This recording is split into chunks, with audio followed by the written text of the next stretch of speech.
الرحمن الرحيم الحمد لله رب العالمين والعاقبة للمتقين والصلاة والسلام على أشرف الأنبياء والمرسلين محمد بن عبد الله الأمين محمد وآله وصحبه أجمعين ومن تبعهم بإحسان ودعا بدعوتهم واستنى بسنتهم واقتفى بآثارهم إلى يوم الدين أما بعد أعوذ بالله من الشيطان الرجيم بسم الله الرحمن الرحيم قل هل يستوي الذين يعلمون والذين لا يعلمون صدق الله العظيم وقال تعالى اقرأ باسم ربك الذي خلق الإنسان من علق اقرأ وربك الأكرم الذي علم بالقلم علم الإنسان ما لم يعلم صدق الله العظيم وقال النبي صلى الله عليه وسلم طلب العلم فريضة على كل مسلم ومسلمة وقال النبي صلى الله عليه وسلم من سلك طريقا يلتمس فيه علما سهل الله له طريقا الى الجنہ۔ میرے محترم بزرگوں اور دوستوں، دینی اور ایمانی بھائیوں، آپ کے اس گاؤں لوہاری میں آج تقریباً چوتھی یا پانچویں مرتبہ حاضری کی سعادت میسر ہو رہی ہے، لیکن ایسے خوبصورت پنڈال اور اچھے اسٹیج اور اتنے مجمع کے سامنے کسی میدان میں آپ کے ادارے کے جلسے میں پہلی مرتبہ حاضری کی سعادت میسر ہو رہی ہے۔ میں سب سے پہلے تو اللہ تعالیٰ کی دربار میں اللہ تعالیٰ کے دربار میں شکرانے کا نذرانہ لے کر پیش ہوتا ہوں کہ باری تعالیٰ یہ محض آپ ہی کا فضل ہے کہ آپ نے قرآن کریم جیسی مقدس کتاب کے نام پر حسن پور لوہاری کے نوجوانوں کو، بچوں کو، بوڑھوں کو اور دوسرے اطراف و اکناف کے لوگوں کو اپنی دعوت پر، اپنے کلام پر جمع کر دیا ہے۔ کسی جلسے کی کامیابی اور کامرانی وہاں کے بہت زیادہ لوگوں کے جڑ جانے یا بہت کم لوگوں کے جڑ جانے پر یا نہ جڑنے پر نہیں ہے۔ لوگ ہزاروں اکٹھے ہو جائیں، شور اور غوغا ہو اور کوئی بات کسی کی طبیعت پر اثر نہیں کر رہی ہو، رات سے دیر رات تک جلسہ آپ کا چلا، آپ نے مختلف علماء اکرام کے مختلف عناوین پر اور مختلف موضوعات پر بیانات سنے اور الیکٹرانک میڈیا کے ذریعے کافی لوگ اپنے گھروں میں اور دور دراز جگہوں پر آپ کے اس پروگرام کو سن رہے ہیں، تو آپ کے اس پروگرام کی کامیابی اور ناکامی صرف ایک بات پر ہے کہ آدمی چاہے حسن پور لوہاری کا ایک ہو، لیکن اگر وہ اس نیت سے بیٹھ جائے کہ جو بھی بات یہاں کہی جائے گی، جو بھی بات ہمارے گوش گزار کی جائے گی، ہم اس پر عمل کریں گے اور لوگوں کے درمیان پہنچ کر گھر گھر نہیں بلکہ فرد فرد ہم تشکیل کریں گے کہ جلسے میں قرآن اور دین کے تعلق سے یہ بات ہمیں ملی ہے، ہمیں اس پر عمل کرنا ہے۔ تو علامہ اقبال کا یہ شعر آپ کے اس دو روزہ جلسے کے لیے بس کافی ہے کہ عزم محکم ہو تو ہوتی ہیں بلائیں پسپا، عزم محکم ہو تو ہوتی ہیں بلائیں پسپا، کتنے طوفان کو پلٹ دیتا ہے ساحل تنہا.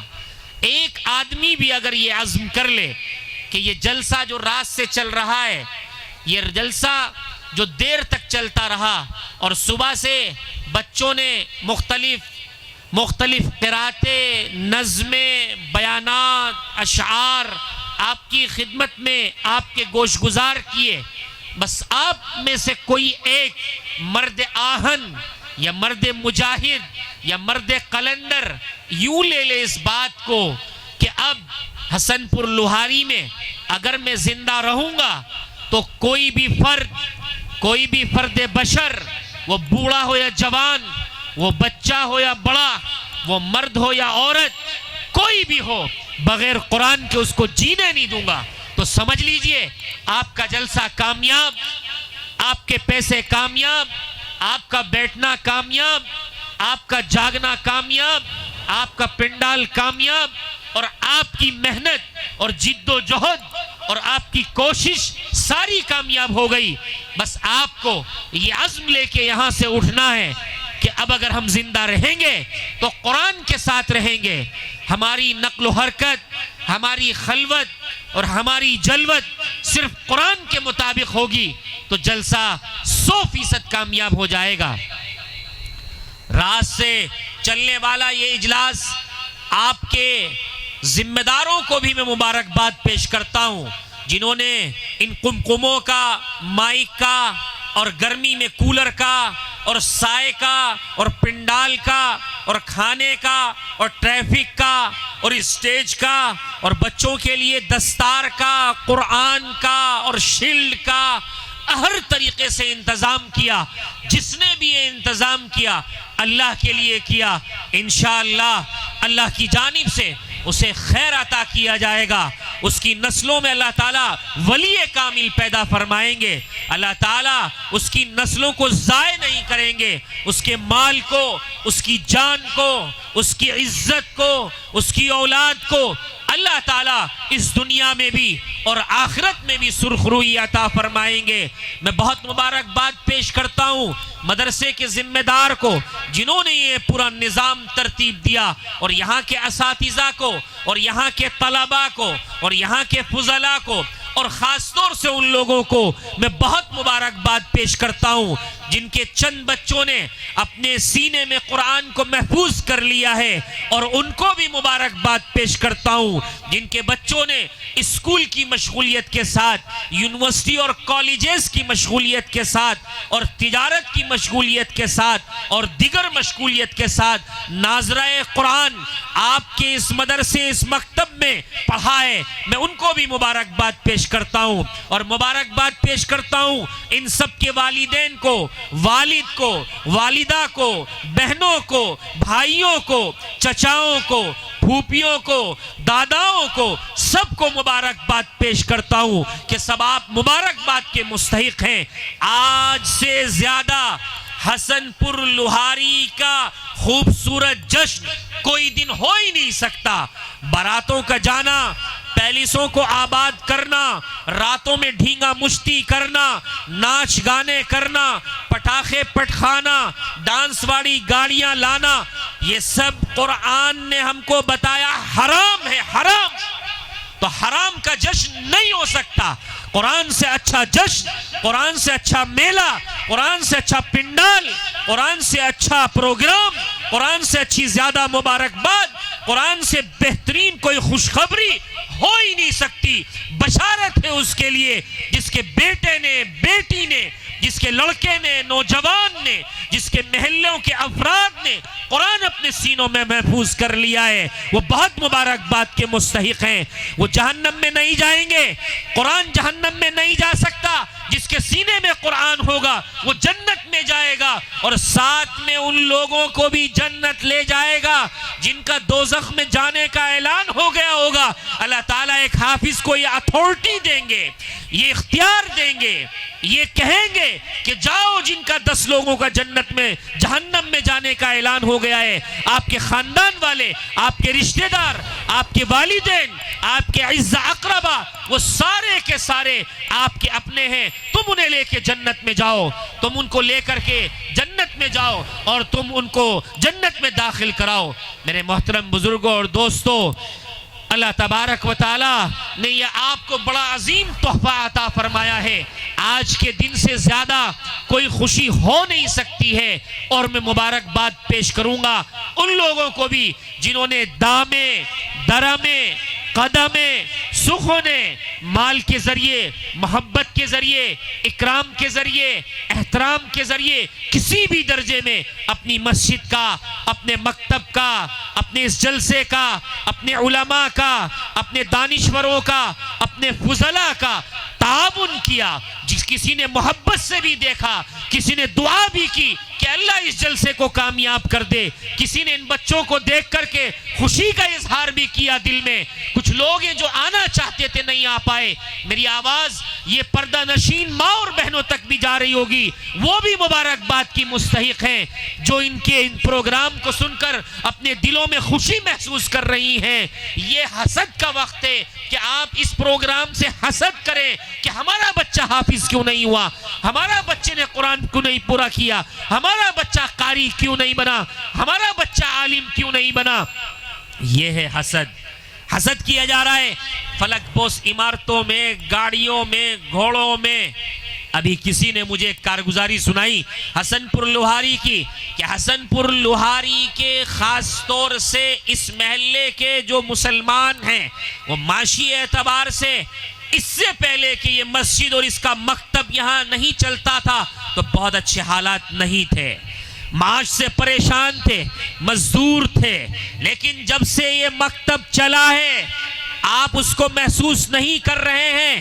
جب سے یہاں رات و دن، صبح و شام، فجر سے پہلے، فجر کے بعد، ظہر سے پہلے، ظہر کے بعد، عصر سے پہلے، عصر کے بعد، مغرب سے پہلے، مغرب کے بعد، رات کی تاریکیوں میں اور سناٹوں میں، دن کے اجالوں میں، اور تپتی ہوئی زمین اور چڑھتا ہوا سورج اور سخت سردی کے عالم میں ان چھوٹے چھوٹے بچوں نے جو تلاوت کی، جو قرآن پڑھا، جو قرآن حفظ کیا، جو دیکھ کر کے پڑھا، جو کلمہ سیکھا، جو عقیدہ مضبوط ہوا، جو اللہ سے ان کا تعلق مضبوط ہوا، اس کے ایسے اثرات خاص طور سے آپ کے گاؤں، آپ کے شہر، آپ کے اس علاقے اور آپ کے خاص طور سے اس محلے اور خاندانوں پر ایسے مرتب ہوئے کہ لوگ بحالی میں آ گئے۔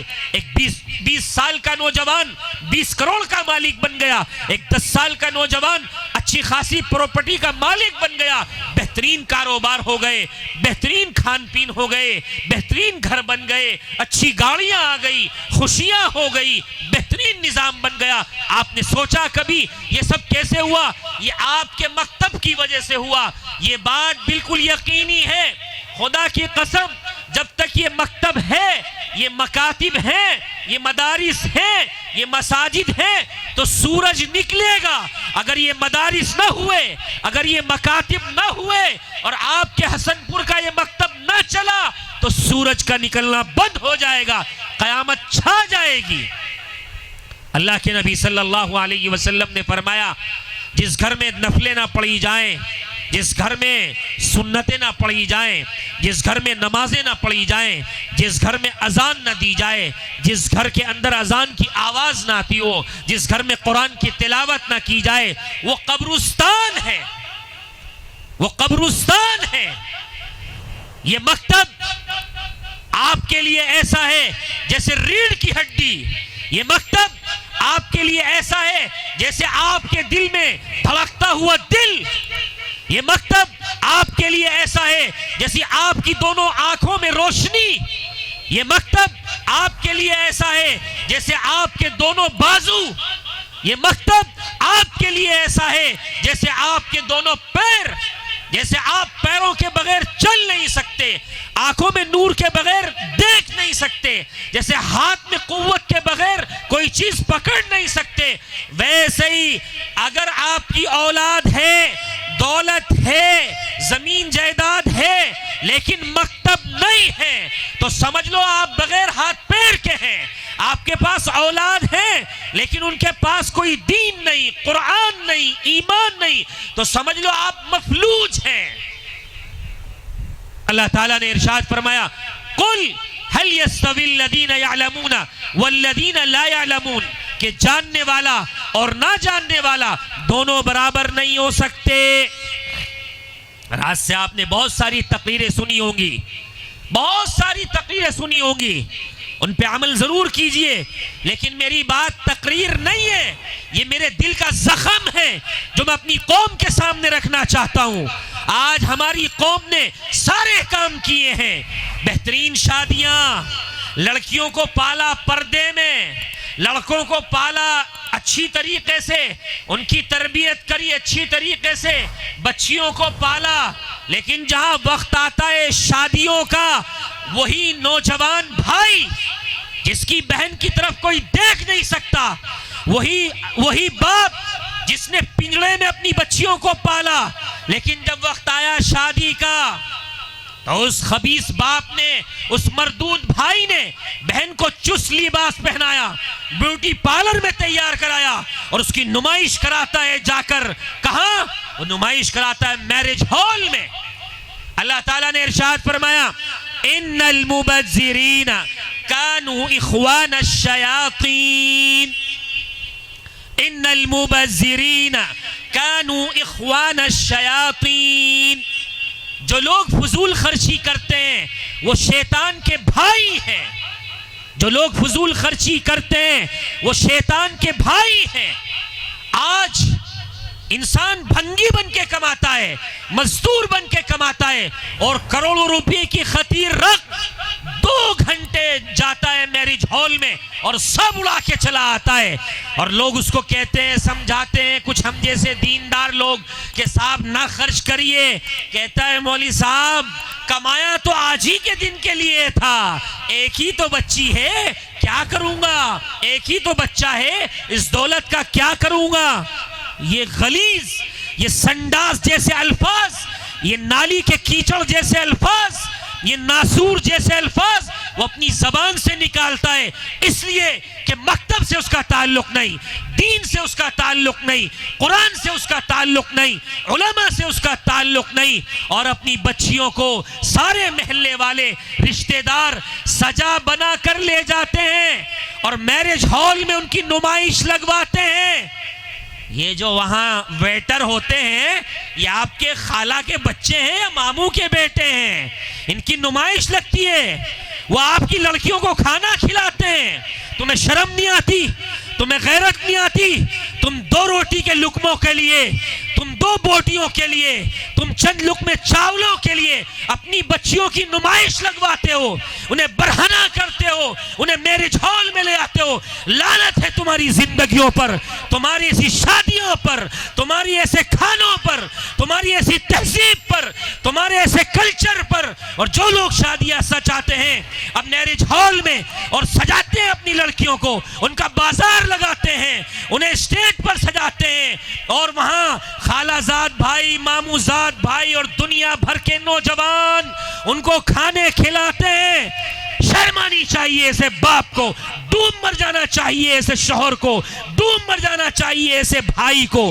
اور جو لوگ ایسی شادیوں میں جاتے ہیں اور شادیاں رچاتے ہیں اور گدھے اور گھوڑوں کی طرح کھڑے ہو کے کھاتے ہیں، سمدھیانے میں جائے گا تو اس کو کرسی چاہیے، اگر سمدھی صاحب کہہ دیں کرسی پہ بیٹھ تو جاؤ لیکن کھانا کھڑے ہو کے کھاؤ، کہے گا رشتہ ختم، رشتہ ختم۔ لیکن میرج ہال میں جائے گا اور کوئی کرسی لائے گا تو ایک ورڈ اس نے سیکھ لیا ہے، ایکسکیوز می، ایکچولی ہمارا نظام، ہمارا ڈسپلن خراب ہو جائے گا۔ یہ کچھ تملق والے الفاظ ہیں، ایکسکیوز می سر، وہ ہمارا ایکچولی نظام ڈسپلن ذرا ڈسٹرب ہو جائے گا، آپ چیئر مت لائیے۔ آتا نہیں ہے اس کو، چیئر کی ڈکٹیشن نہیں لکھ سکتا ہے، چیئر کی اسپیلنگ نہیں بتا سکتا ہے، ایکچولی کو کیسے لکھا جائے گا اس کو نہیں آتا ہے، وہ تو کرائے کے کچھ الفاظ اس نے سیکھ لیے ہیں، ایک دنیا داری کے محفلوں میں جا جا کر وہ سیکھ گیا ہے، کہتا ڈسپلین خراب ہو جائے گا۔ یاد رکھو، کان کھول کے نہیں دل کھول کے سنو، اللہ نے فرمایا ان المبذرین کانوا اخوان الشیاطین، جو لوگ فضول خرچی کرتے ہیں وہ شیطان کے بھائی ہیں، اور جو لوگ فضول خرچی کرنے والوں کا ساتھ دیتے ہیں وہ شیطان کے ایجنٹ ہیں، ایجنٹ۔ جن شادیوں کو پیلس میں سجایا جاتا ہے، کھڑے ہو کے کھانا کھلایا جاتا ہے، لڑکیوں کا بازار لگوایا جاتا ہے، اور اپنے گھر کی معصوم بچیوں کو جنہوں نے کبھی ڈھیلا نہیں پھینکا، کبھی گالی نہیں دی، کبھی جھوٹ نہیں بولا، کبھی چوری نہیں کی، کبھی بد نظری نہیں کی، ان بچیوں کا یہ خبیث، یہ مردود، یہ ملعون باپ بازار لگواتا ہے، اور چاہے اچھے لوگ ہوں یا برے، جو بھی اس کی شادی میں کھانا کھاتے ہیں وہ تو شیطان کا ایجنٹ ہیں۔ جو لوگ وہاں کھانا کھاتے ہیں وہ شیطان کے چاپلوس ہیں، شیطان کے ایجنٹ ہیں، وہ غلیظ ہیں، وہ مردود ہیں جو ایسی شادیوں کو آباد کرتے ہیں۔ ایسے لوگوں پر، ایسی شادی سجانے والوں پر، سجوانے والوں پر، اس میں شرکت کرنے والوں پر، اس میں کھانا کھانے والوں پر، اپنی بچیوں کو اس میں لے جانے والوں پر قرآن کی لعنت، نبی کی لعنت، اہل اسلام کی لعنت، پوری دنیا انسان کی لعنت۔ ملعون ہے وہ شخص، مردود ہے وہ شخص، غلیظ ہے وہ شخص جو یہ کام کرتا ہے، اپنی بہوؤں کو، بیٹیوں کو، بیویوں کو برسر عام لے جاتا ہے اور ان کی نمائش لگواتا ہے اور ایسے کھانے کھاتا ہے۔ اے مسلمانوں، تہذیب کے ٹھیکیدار تم، عزت کے ٹھیکیدار تم، کلچر کے ٹھیکیدار تم۔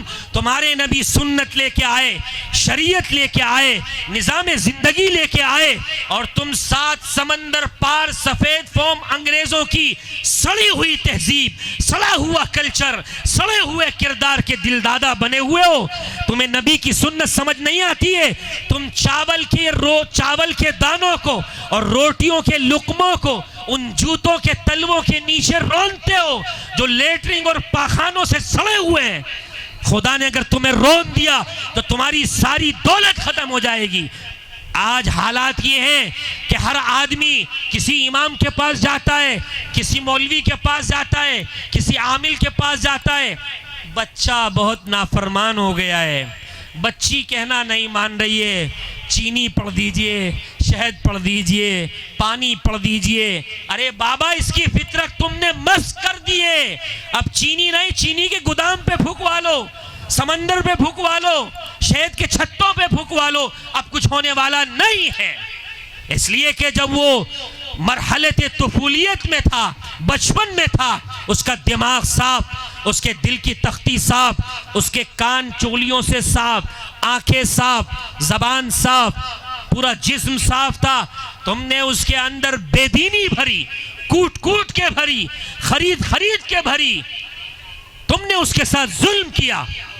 اگر تم بچپن سے اس کی تربیت کرتے، اسے مکتب میں پڑھنے بھیجتے، اسے مدرسے میں پڑھنے بھیجتے، تو اس کی اچھی تربیت ہو جاتی، اور پھر تمہارا یہ بچہ، تمہارا یہ دلارا، تمہارا یہ دوشیزہ بہترین ایک نمونہ بن جاتا۔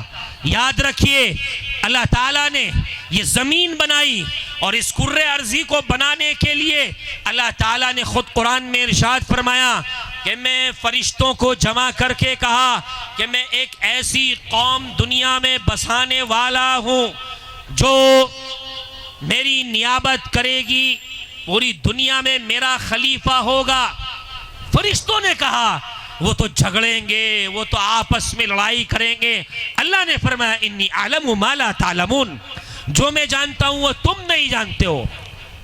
دنیا سے کہ اس حجم سے بڑے ستارے اور سیارے ہیں، لیکن یہ دنیا اللہ تعالیٰ نے اس لیے بنائی تاکہ پوری دنیا انسانیت اس کی عبادت کر سکے۔ اللہ نے اس دنیا کو بنانے کا مقصد بیان کیا، فرمایا کہ میں نے دنیا کو اس لیے بنایا ہے تاکہ دنیا میں بسنے والے لوگ میری بندگی کریں، میری عبادت کریں۔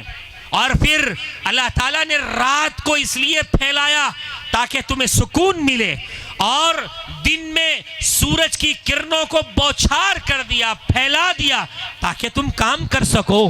اور رات میں اللہ تعالیٰ نے چاند کی خوبصورتی کو تمہارے اوپر نمودار کر دیا تاکہ تمہارے لیے پھلوں میں مٹھاس پیدا کر دیا جائے، اور سورج کی تپش اس لیے رکھی تاکہ پھلوں کو پکا دیا جائے، غلوں کو پکا دیا جائے، تمہارے اندر سے ظلمت کو ختم کر دیا جائے۔ جس طریقے سے رات آتی ہے اور تاریکی چھا جاتی ہے، اور جب سورج آتا ہے تو تاریکی چھٹ جاتی ہے، ہر چیز جو رات میں چھپی ہوئی تھی وہ دن میں نظر آ جاتی ہے، یہی مثال ہے علم کی اور غیر علم کی، کہ اگر تمہاری زندگیوں میں، تمہارے بچوں کی زندگیوں میں، اولادوں میں، عورتوں میں دین ہوگا، قرآن ہوگا، تو وہ روشن ہوں گے، ستارے ہوں گے، وہ سیارے ہوں گے۔ اور اگر ان کے زندگی میں دین نہیں ہوگا، قرآن نہیں ہوگا، ایمان نہیں ہوگا، تو سمجھ لو وہ ایسے ہی ہیں جیسے رات کی تاریکی اور رات کا سناٹا۔ میرے بھائیوں، میرے بزرگوں، میرے دوستوں، میری بات کا خلاصہ اور لب لباب یہ ہے کہ آپ اپنے بچوں کو دین پڑھائیں، آپ اپنے بچوں کو قرآن پڑھائیں، آپ اپنے بچوں کا عقیدہ مضبوط کریں۔ اسلام اس بات کا منکر نہیں ہے کہ آپ اپنے بچوں کو دوسرے علوم نہ پڑھائیں، آپ اپنی بچی کو ڈاکٹری نہ پڑھائیں، انجینئری نہ پڑھائیں، ہمیں ہر چیز کی ضرورت ہے۔ بچی اگر ہماری بیمار ہو جائے گی تو انجیکشن کون لگائے گا؟ والدہ بیمار ہو جائیں گی تو ٹریٹمنٹ کون کرے گا؟ پردے کے حدود میں رہتے ہوئے ایسے گرلز اسکول قائم کیے جائیں، گرلز انٹر کالج قائم کیے جائیں، گرلز ادارے قائم کیے جائیں، تاکہ عورتوں کے، بچیوں کے، ماؤں کے، بیٹیوں کے، بہوؤں کے اندر دین پیدا ہو جائے۔ اگر دین مردوں کے پاس صرف ہوگا، عورتوں کے پاس نہیں ہوگا، تو گھر کا ڈھرا نہیں سدھر سکتا ہے، اس لیے کہ مرد کا دین صرف صرف جو ہے گھر کی چوکھٹ تک رہتا ہے، اور عورت کا دین گھر کے اندر داخل ہوتا ہے۔ سب سے پہلا مدرسہ، سب سے پہلا مکتب اور سب سے پہلے پڑھنے والی جگہ ماں کی گود ہوتی ہے، بہنوں کی گود ہوتی ہے، پھوپھیوں کی گود ہوتی ہے، نانی اور خالاؤں کی گود ہوتی ہے۔ اگر عورتوں میں دین نہیں ہوگا، علم نہیں ہوگا، تو گود بددین ہوگی، تو پلنے والا گود میں بچہ بھی بددین ہوگا۔ آج اگر ہم اپنی بچیوں کو نہیں پڑھاتے تو ان کا کوئی خریدار نہیں ہے، ان کے اچھے رشتے نہیں ہیں، اور اگر ہم اپنی بچیوں کو پڑھاتے ہیں تو وقت کے طاغوت اور وقت کے فرعون ہماری بچیوں کو یرغمال بنا لیتے ہیں اور ان کو شکار کر لیتے ہیں۔ ضرورت اس بات کی ہے ان مالداروں سے، ان امیروں سے، ان کھیت کھلیان والوں سے، ان قوم کے چودھریوں سے اور پردھانوں سے اور چیئرمینوں سے اور ممبروں سے، کہ فلک بوس عمارتیں بنانے والوں سے اور اچھی گاڑیاں خریدنے والوں سے، کہ اپنی بچیوں کے لیے اپنے محلے میں، اپنے ضلع میں، اپنے علاقے میں، اپنے صوبے میں، اپنے گاؤں میں اچھا گرلز اسکول قائم کرو، اچھا گرلز انٹر کالج قائم کرو، اچھا بہترین کوئی دینی گرلز ادارہ قائم کرو، لڑکیوں کا اچھا کوئی تعلیمی نظم بناؤ، تاکہ تمہاری بچی پردے کے اندر آ کر دین سیکھ سکیں اور دنیا بھی سیکھ سکیں۔ یہ دنیا کا بکھیڑا اللہ نے اس لیے نہیں رکھا کہ دنیا کو تم بالکل چھوڑ دو، بلکہ دنیا کا صحیح استعمال اللہ نے بتایا کہ دنیا کا صحیح استعمال کیا جائے۔ انسان یہاں بیمار بھی ہوگا، انسان یہاں تجارت بھی کرے گا، انسان یہاں بینک سے لین دین بھی کرے گا، انسان یہاں رشتے بھی کرے گا، انسان اور دوسرے مشاغل میں بھی مشغول ہوگا۔ ہر شکل کو دینی فرمے میں ڈھال کر سیکھنا ہے۔ شریعت نے ہمیں تجارت بھی سکھائی، زراعت بھی سکھائی، شریعت نے ہمیں ڈاکٹری بھی سکھائی، طب نبوی سکھایا۔ ہر چیز کا اپنے بچوں کو ماہر بنانا ہے، لیکن سب کچھ ماہر بنانے سے پہلے اپنے بچوں کو مسلمان بنانا ہے، ان کی زندگی میں قرآن اتارنا ہے، ان کے عقیدے کو مضبوط کرنا ہے۔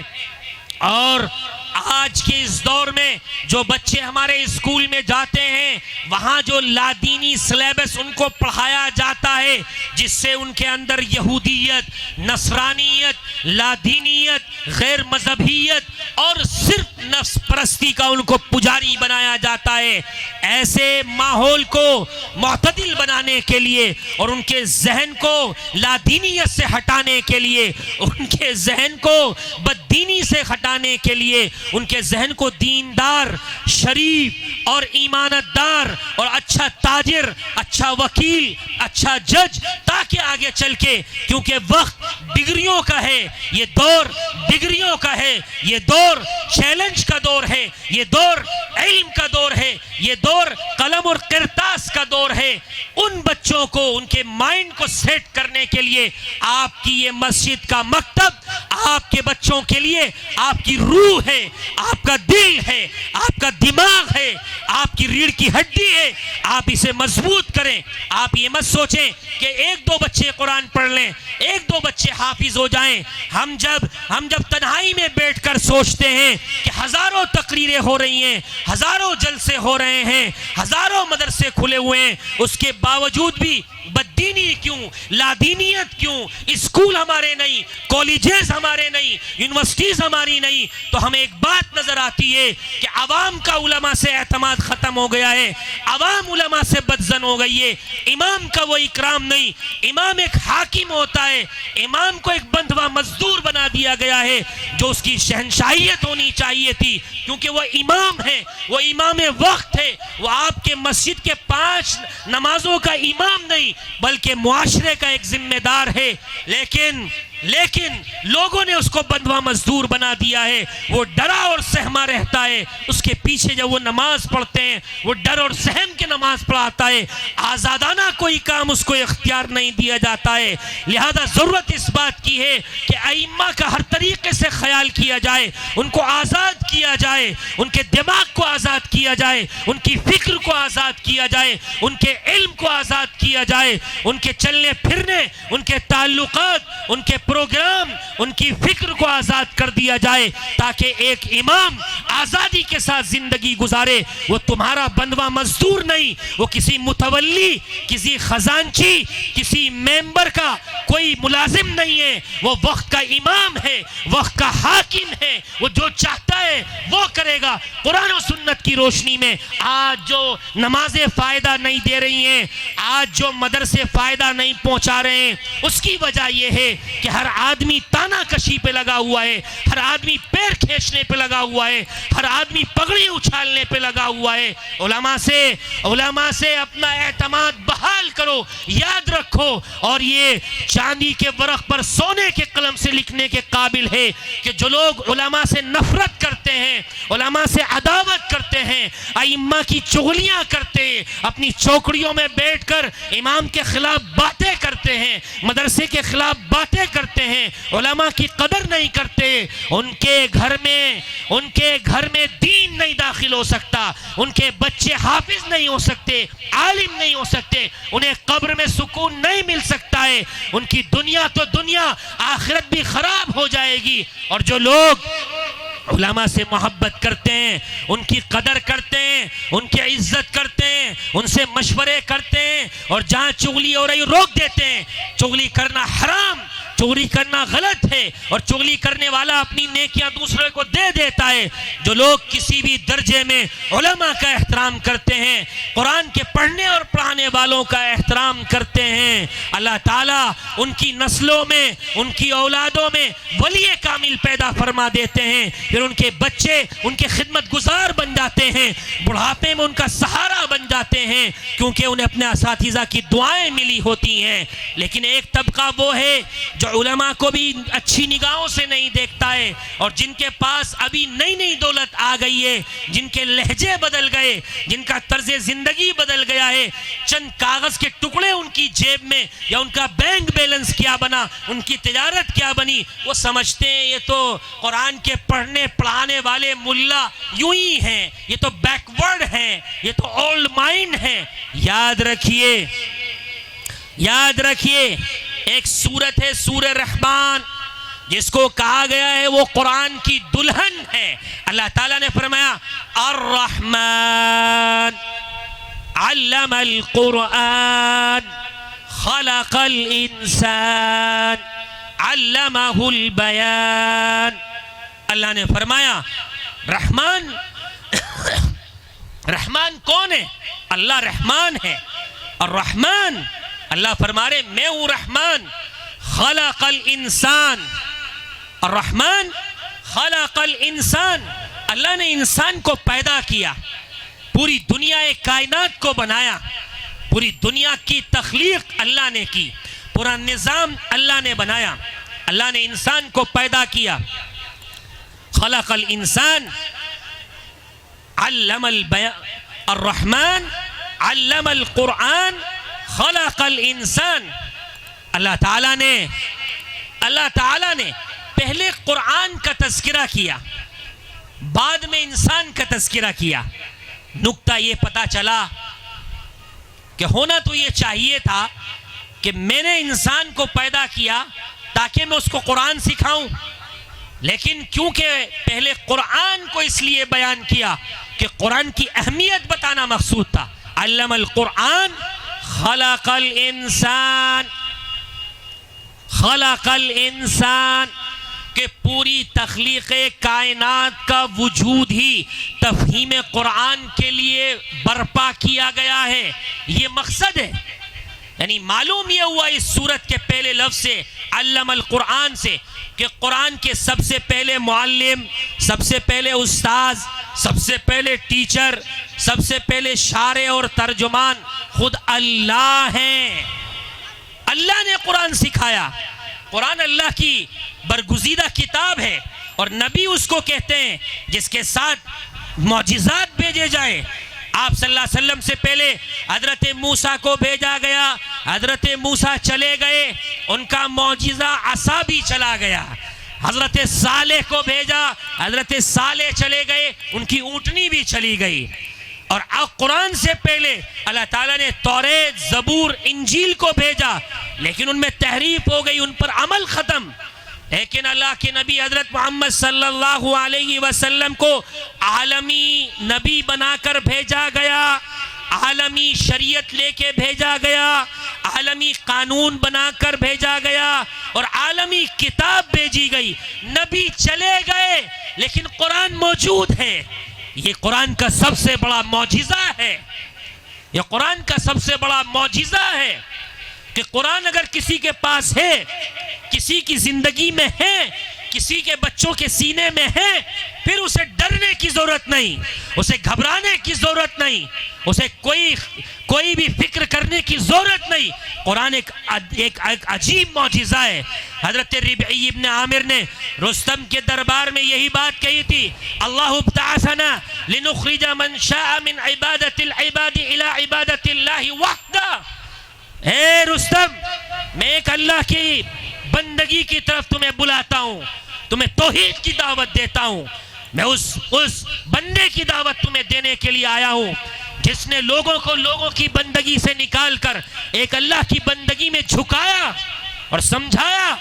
اسی لیے اللہ نے ارشاد فرمایا قد من اللہ علی المؤمنین اذ بعث فیہم رسولا منہم یتلو علیہم آیاتی وَيُزَكِّيهِمْ وَيُعَلِّمُهُمُ الْكِتَابَ وَالْحِكْمَةِ کہ تمہارے درمیان سے ہم نے تمہارے پاس ایک برگزیدہ آدمی بھیجا ہے، فرستادہ صفت بھیجا ہے. یہ میرا تمہارے اوپر احسان ہے کہ میں نے تمہیں ایک عالمی نبی بھیجا ہے تاکہ تم اس کی تہذیب کو اپناؤ، تاکہ تم برگزیدہ بن جاؤ. لیکن جن کے دماغ میں الو نے انڈے دے دیے، چند ٹکڑوں کے مالک ہو گئے، چند کاغذ کے ٹکڑوں کے مالک ہو گئے، 2-4 کروڑ 2-4 لاکھ روپے ٹکے جیب میں آ گئے، تو علماء کو کہتے ہیں کہ آل مائنڈ ہیں، اپنے بچوں کو قرآن پڑھانا عیب سمجھتے ہیں. جو لوگ قرآن پڑھتے ہیں ان کو اچھا نہیں سمجھتے، جبکہ قرآن کا سب سے پہلا معلم خود اللہ تعالیٰ ہیں.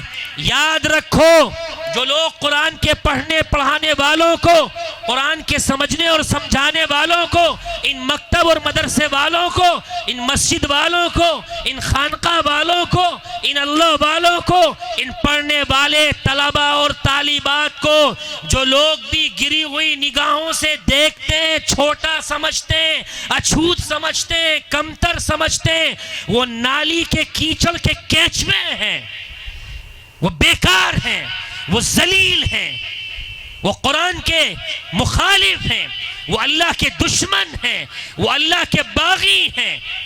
ان کی نسلیں، ان کی اولادیں ان کو کوئی فائدہ نہیں پہنچا سکتی ہیں۔ اللہ نے فرمایا انما اموالکم و اولادکم فتنہ، کہ اگر مال اور اولاد اگر اس کی تربیت قرآنی نہیں ہے، ربانی نہیں ہے، للہی نہیں ہے، آسمانی نہیں ہے، تو پھر بیکار ہے سب کچھ، فتنہ ہے فتنہ۔ اللہ تعالی ہم سبوں کو، ہماری اولادوں کو پڑھنے کے لیے قبول فرمائے۔ ہمیں سب کو پڑھنا ہے، اپنے بچوں کو، اپنے خاندانوں کو اور اپنی بچیوں کو قرآن سے بہرور کرنا ہے، قرآن کی جیسی تعلیمات ان کو دینی ہے۔ بچے چاہے اسکول میں جاتے ہوں یا مدرسے میں جاتے ہوں، ان کی بہترین تربیت کرنی ہے۔ ایک باپ کی جہاں یہ ذمہ داری ہے کہ اس کو اچھا کھلائیں، اچھا پہنائیں، اچھی دوا کا انتظام کریں، اس کے لیے تجارت، گھر، شادی، کپڑے، بیمار ہو جائے تو اچھے علاج کا انتظام کریں۔ وہیں ایک باپ کی یہ بنیادی ذمہ داری ہے کہ اس کے لیے اچھی دینی تعلیم کے ساتھ ساتھ اس کی دینی تربیت کا انتظام کریں۔ لیکن اسکولوں میں دیتے ہیں 5,000 ماہانہ، اور بچے کو پوچھتے ہیں کیا پڑھا رہے ہو؟ قرآن۔ کس لیے؟ کہ ہمارا بچہ مرنے کے بعد ہمیں ایصال ثواب پہنچائے گا، ہمیں بخشوائے گا۔ اور حافظ جی چاہیے 200 روپے مہینے والا، 200 روپے مہینے، اس لیے کہ رات میں جبرائیل امین آتے ہیں، امام کو بھی، حافظ جی کو بھی، قاری کو بھی، مولوی کو بھی، وہ دے جاتے ہیں، لو تمہارے ناشتے کے یہ پاپے ہیں، یہ تمہاری چینی ہے، یہ پتی ہے، یہ دودھ ہے، یہ چاول ہے، یہ آٹا ہے، یہ تم کھا لینا۔ اس لیے کہ 200 روپے تو ایک معجزہ ہے، ای ڈی کا چھاپا پڑ جائے گا امام صاحب پہ۔ 200 روپے کیوں دے رہے آپ؟ 2-4 روپے دیجئے۔ بخشوانا ہے قبر میں۔ حشر چاہیے، جنت چاہیے، اللہ چاہیے، نبی چاہیے، پڑھانے والا 200 روپے میں چاہیے۔ 200 روپے بہت ہے امام صاحب کے لیے، ان کا کیا خرچہ بیچاروں کا؟ یہ تو غیب سے چلتا ہے۔ اینٹا پتھر گم میں لے آتے ہیں، چک کے وہ کھا لیتے ہیں، کپڑوں کی جگہ پتے پہن لیتے ہیں۔ امام چاہیے 5,000 والا، 8,000 والا، امام صاحب چاہیے بہت چھوٹے سے۔